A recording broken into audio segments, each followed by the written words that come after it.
Dre Spectre Boxing here with another video. As always, like, comment, subscribe, show your boy some love.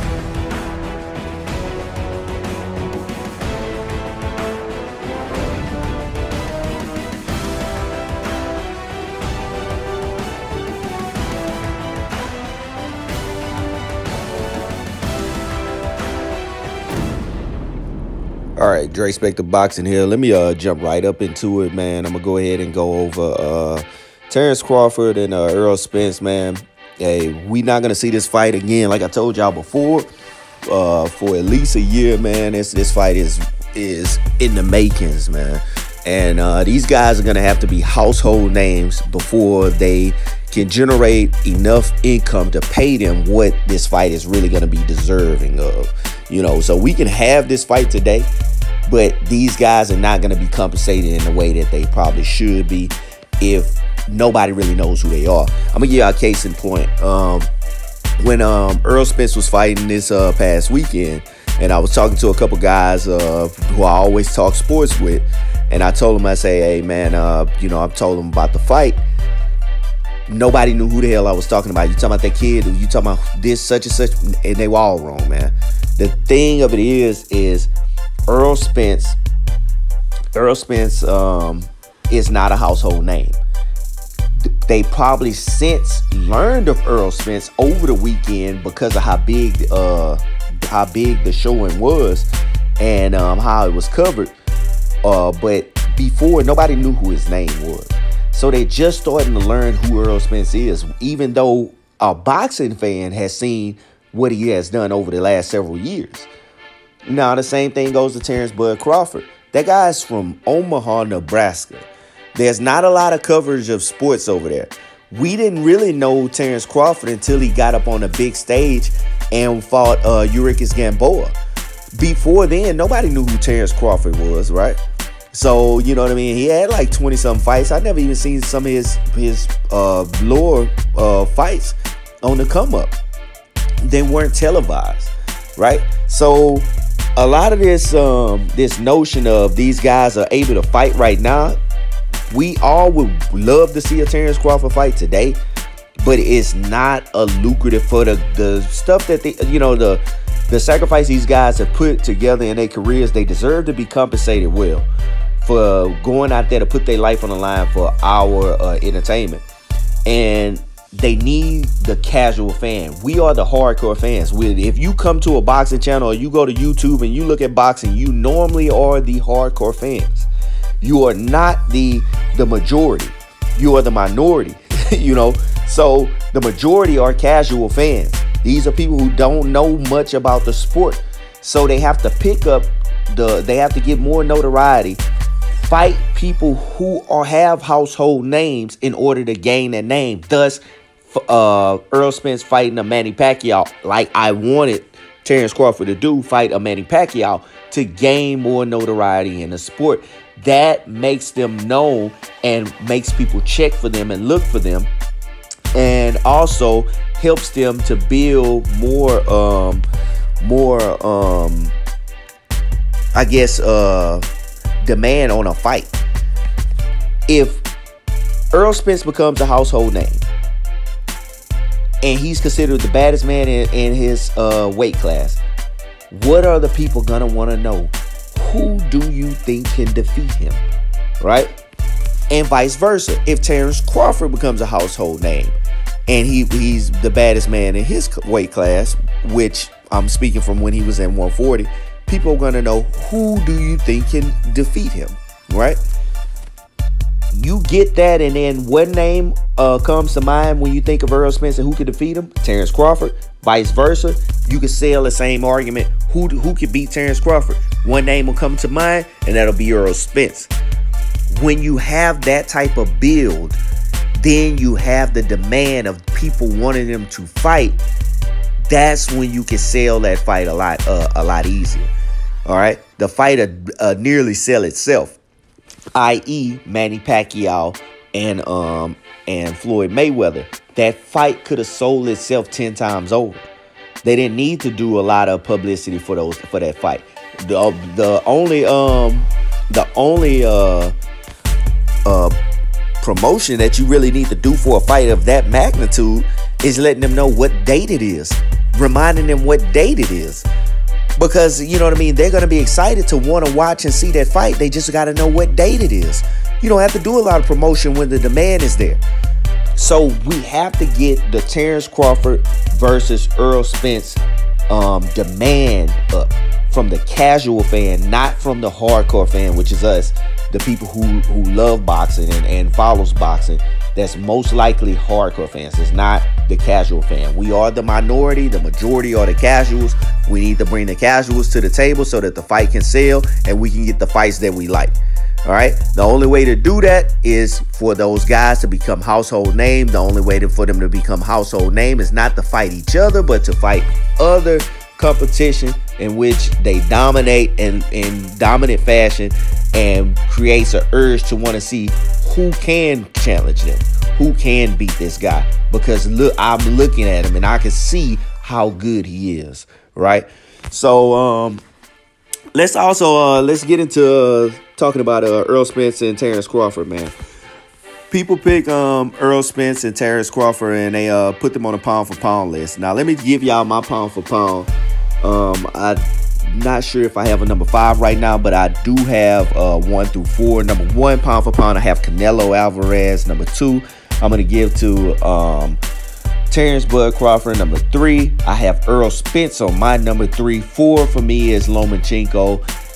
5, it was Mikey Garcia. He had a bad showing, man. So I'm gonna wait and hold off to see who I can put in at number 5 slot. But I'll just go with that. Now, people may say, okay, yeah, he has number 2, Bud Crawford, so Bud Crawford should beat Errol Spence in a fight. The reason I have Terence Crawford as number 2 is only because Terence Crawford has done enough and has had the opportunity to prove how skillful he is, right? And with that, he has gained a high ranking in my book for pound.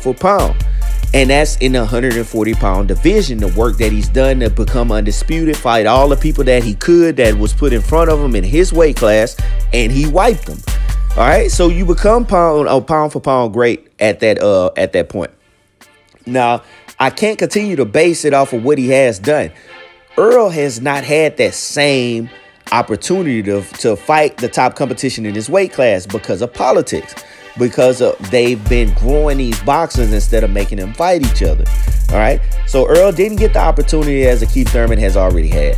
Keith Thurman was able to fight the top guys at his weight class at 147. He was able to fight Porter and Garcia, and he became victorious. Right. I think given the same opportunity, if Errol could fight Porter, Garcia, Thurman, he will become victorious. Right.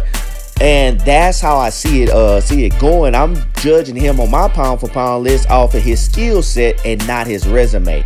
I'm judging more so off the skill set and resume of a Terence Crawford, right?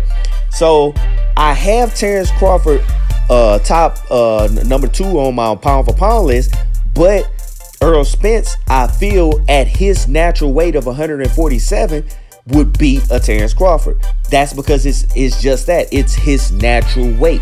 His skill set at his natural weight, if he was able to display it, I feel would be a lot better than Terence Crawford could be at his natural weight, i.e. what we seen this weekend with Mikey Garcia, another smaller fighter who's at his weight class, and you've seen how dominant and one-sided that fight was.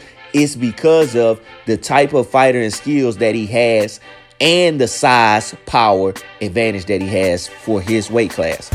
I see Errol Spence only fighting at 147, 154, 160 max. He won't even get to 160. I most likely see him doing all his work at 147 and 154. Reason being is he doesn't have much height. You start to get to these upper weight classes, you have guys who can make those weights that's a lot taller and a lot bigger than you on fight night. That's a lot more for you to deal with. I definitely don't see him at 168 pounds, which I heard the other day on Ellie Seckback page. That was crazy. He's gonna max out at 160 at best. 154, I don't think he really gets past 154, really. 160 only if there's like a big fight at 160. But otherwise, he will probably retire. Errol Spence will retire at 154 pounds. Errol Spence again has a unique skill set, and this is why I'm gonna say I'm gonna give y'all a little brief overview of what he would be having, what Terence Crawford would have to go up against if he was fighting Errol Spence. Errol Spence is a type of guy who displays a very good ring IQ of range, footwork, and speed, power. When I say and quickness, speed like hand speed and quickness with his athleticism, right? And his defense comes with his offense and the range that he stays at, right? So that's something that smaller guy being Terence Crawford, who fought majority of his fights at 135 pounds, would have to deal with. So coming up there, he would have to try to find a way to neutralize the jab, stay on the outside with Errol Spence because of his long reaching arms. Terence Crawford really smothers a lot of his punches on the inside. Another thing is Terence Crawford is a guy who trades too often. He steps away from his game plan, will abandon the game plan and trade punches with you. That is too dangerous to do with Errol Spence. And I think Errol Spence will put him in positions in which he will have no choice but to abandon the game plan. Meaning, like, if Errol Spence is cutting him off with every step the way that he did Mikey Garcia during certain parts of the fight over the weekend, he slides to the left, slides to the right, giving you little area and room to run away. Terence Crawford is a guy who likes to fight on the outside and likes to go around in circles around that ring. If he's fighting Errol Spence, he's going to find himself cornered more likely than none. And what he's going to do is find himself trading inside, fighting in the trenches and trading in close quarters more likely than what he's going to want to do. And he has longer arms, so he loves to fight from the outside more because he's able to move away and stop picking shots and pot shot and punch. Errol Spence is going to smother that area. He's going to smother that gap. He's not going to be able to do that pot shot and then moving around. He's going to force him to fight in spots. And Errol Spence, the guy who knows how to fight in close quarters, knows how to place body punches, knows how to come back upstairs, he's going to get the better of those exchanges. In fights in previous, even in the lower weight classes, when I've seen Terence Crawford stop, abandon the game plan, and trade with guys in close quarters, he's not always come out on the top end of those exchanges. Those exchanges have been won by the other fighters, and that's where he gets himself in trouble. When he's moving it on his bicycle and moving around pot shotting, he is a spectacular boxer, right? The only person I see in this weight class at 147 that can neutralize Terence Crawford is Errol Spence with the footwork that he does, right? Also, what typically Terence Crawford has advantage is he goes southpaw a lot, mostly all his fight. At this point, I feel like he's a southpaw fighter. That is neutralized by Errol Spence being a southpaw fighter, right? Also, if he does decide to go to orthodox, that's all that Errol Spence fights is mostly orthodox fighters because the majority of fighters are orthodox, right? Right-hand fighters, right? So that it neutralizes that advantage of him going southpaw, which he likes to do because Errol Spence being a natural southpaw is gonna be able to, you know, counter off of that. So let's go back into the fight. Like I said, he doesn't possess these skill sets that y'all think that Terence Crawford has. He doesn't.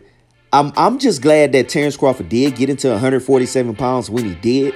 That way, he's already had, this is going to be his third camp under going into a fight at 147 pounds, meaning he's getting fully acclimated to the weight. Unlike a Mikey Garcia who decided to just jump up, and you can't get all that strength and all the conditioning and speed that you need out of one camp. It's going to take several camps for you to work your way into a division. So the next thing that I see him doing is being able to get a couple more fights, maybe one or two more, at least 2 more camps before he's able to meet in the camp before he fights. I mean, the next camp that he fights at 147, and then if a potential fight with Errol Spence were to happen next year, that camp would also be at 147 pounds. That give him 5 total camps at 147, where he can be fully acclimated to the weight. Errol Spence, on the other hand, is already fully acclimated to this weight. We would see him come in normally, like he normally does, good shape, probably in the best shape of his life again. I think we mention that every single time we see Errol Spence fight at this point since the Kell Brook fight. He comes in the best shape of his fucking life. Like, this guy is a really gym junkie. So we would want to see, you would need Terence Crawford to displace a level of discipline second to no other, follow a game plan second to no other, and I'm talking about escape those close quarter exchanges. And I just don't see Terence Crawford being able to do that. Outside of Errol Spence, I feel like Terence Crawford could unify at 147. He's not going to be able to do that with as long as 147 is controlled by Errol Spence. He came in up at the wrong time, and this is just going to be a result of it, man. In my opinion, Errol Spence this is his division, and Terence Crawford is just a spectator here. And you come here, you know, to the champs division, you gotta you in his way. He's gonna have to, you know what I mean, deal with you just as accordingly. And all this talk about Errol Spence going up to 154 and not taking that Crawford fight, that'll never happen. That fight is on the table. That fight is gonna happen. It's gonna happen at 147. You don't have to worry about him moving up, fighting anybody else, or avoiding anybody else. Or I'm telling you, he is not leaving 147 until he unifies. I can tell you that right now. Unless something just crazy happens where they just can never make that fight, I believe that he stays here and he unifies. He takes all belts at 147 pounds. Well, I think that's all I got for right now, man. If y'all got anything else as far as Terence Crawford, go ahead and Terence Crawford and Errol Spence, go ahead and put it in the comment section, man. If you see something that I don't see, that Terence Crawford possesses some type of skill that would help neutralize the skill sets that Errol Spence has at 147 pounds, go ahead and comment that in the comment section, man. We'll debate that. But I'm pretty sure when it comes to the 147 pound division, because of the skill set that Errol Spence possesses, the size, the strength, the quickness, the ring IQ, the discipline to sticking to a game plan and not abandoning a game plan, which we seen this past weekend, I believe he is the superior boxer at 147 right now. It is his. It is his division. Terence Crawford, again, he's a visitor. He's pound for pound top 2 as of now, but as Errol Spence beats and gets some of the opportunity to display the skills that he has at 147, I believe he'll surpass Terence Crawford and leave Terence Crawford in a shadow. And I believe that's why right now, you know, pretty much Bob Arum and Terence Crawford, you see the writing on the wall and see that this, you know, it's foreshadowing, and see it's coming. They're going to be left in a shadow to believe that they are the lesser of the two. Right now, up to this point, they have been considered top pound for pound fighter with Terence Crawford, but that's quickly going to start to change. So if you think that Terence Crawford has these certain skills, please explain what type of skills that it is that can neutralize an Errol Spence skill and beat him in a fight. And I'm pretty much open to hearing that, and maybe you can change my mind, or maybe you can help me see it from a different angle than what I'm seeing it from. But right now, I believe the skill sets that Errol's fights, the size that Errol fights, being a natural welterweight versus Terence Crawford being the smaller guy, coming from 135, 140 pounds and moving up to 147 and only having a certain amount of fights to be acclimated to that weight. I believe that this is too much of a hill for him to climb. So Dre Spective, man, that's all I got for you guys today, man. Make sure you subscribe, man. Hit that bell notification so you can stay updated on the latest content that I have on the channel. Hey, thanks to everybody who subscribed, man, and hit me with some comments, man. Let me know what y'all think about the video. That's Dre Spective, my man.